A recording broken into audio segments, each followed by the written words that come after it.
Hey there, paper geeks and glitter nerds, it's Senna the Crazy Geek Crafter. Yes, this is the season that keeps on giving. I am once again a bit under the weather, I'm sorry for the voice.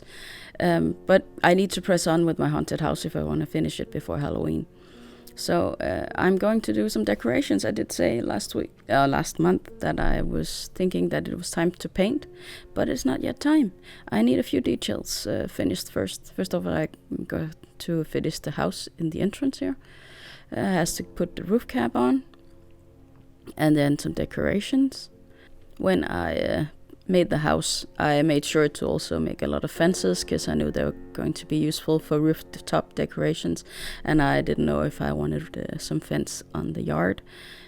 I'm still unsure of that. I have a few left when all this is done, so I can fence in the yard if I want. But let's see what happens. I may change my mind. I still haven't done anything to the yard. I have saved some branches and stuff that I found in the fall that would be fitting to make trees, but we haven't gotten to that part yet. So I also need something so that my guests don't fall down the stairs and break something. So I'm going to put up a rail on each side, and it's a bit fiddly, and I'm sure I could have measured it somehow, but it was just easier to bend the paper until I got the right shape.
putting these fence edges around the roofs. I just think it gives a certain ambiance to this piece. Well, it's quite easy to do. I did think maybe I should have double stacked these before gluing them on, but I think with the Mod Podge on, they'll hold up fine for all the painting and stuff. But this is a trial piece in many ways, preparing me for working with the dyes to see what I can and cannot do with what materials. So I don't mind if something doesn't go quite right. I have said it before and I'll gladly say it again. If you are doing your first project, make a haunted house, because it doesn't really matter if everything isn't exactly straight. If you want to make some splendid manor, summer or springtime or whatever, something that's supposed to be pretty, then everything matters. Every detail has to be perfect, in my opinion. I also wanted to do something about the chimneys. It would be a positive thing if very few sparrows fell down the tubes and if it didn't rain into the tube. So we're just going to make a cap for it. I did contemplate whether or not I should raise up the cap so that there's actually physically place for air to get inside. But I figured that was so tiny a detail that I didn't really want to bother with it. So to make my cone shapes, I've cut an extra one to do this with. I fold it in half, cut it in half, and then I can easily find the middle of this piece. And then I make a test to see how small it needs to be to fit the paper straw. And I have to cut out a piece, and I'm going to keep that piece and then draw it on the others so I know how much to cut to get them roughly the same size.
Before I get to painting and mod podging, or the other way around, of course, mod podging first and then painting, I have to, or not have to, I want some dimensions from my roof tiles. So I'm going to lift up all the ones I can.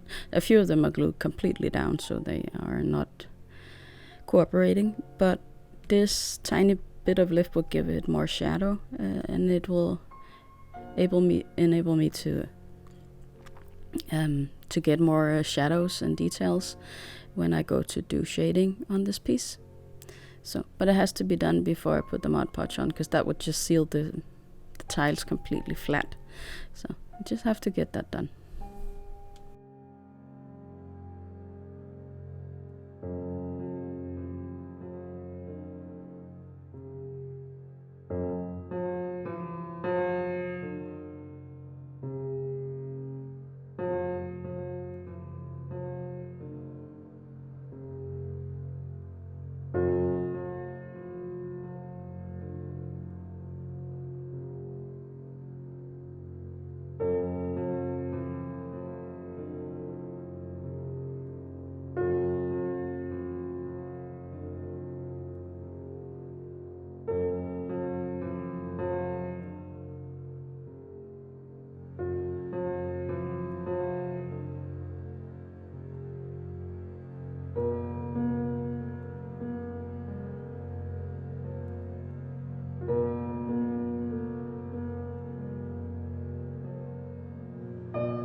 What else do I need to do before I finish? I should do something about that front door. Because right now it looks like a wall. So I'm trying to scratch some texture into it with my pliers, my tweezers, that's the word. Pliers, that's the other way. I'm uncertain whether this will actually be visible once I get to the painting, but I figured I could make a door handle with Nuvo drops, but if there's to be a door handle, then maybe there should also be an indication there being doors.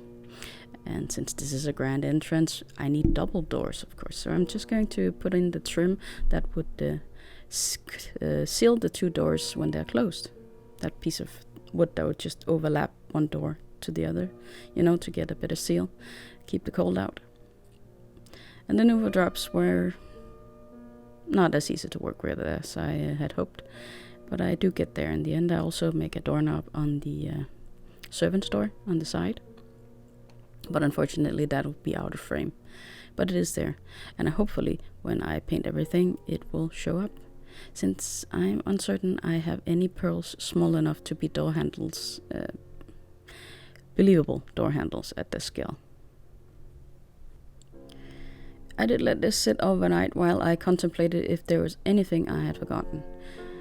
Like I said, it's best to get some of these things off before you start doing all the other things. And I remembered I actually wanted some columns, or maybe you should something to hold the roof of the entryway up, and it will kind of hide the draining pipes as well. I had to take off such a tiny bit of this matchstick that it was easy just to take a well, it's a nail file, but it's basically sandpaper, and then sand it down to taper it at one end, and then it fit perfectly. There we go.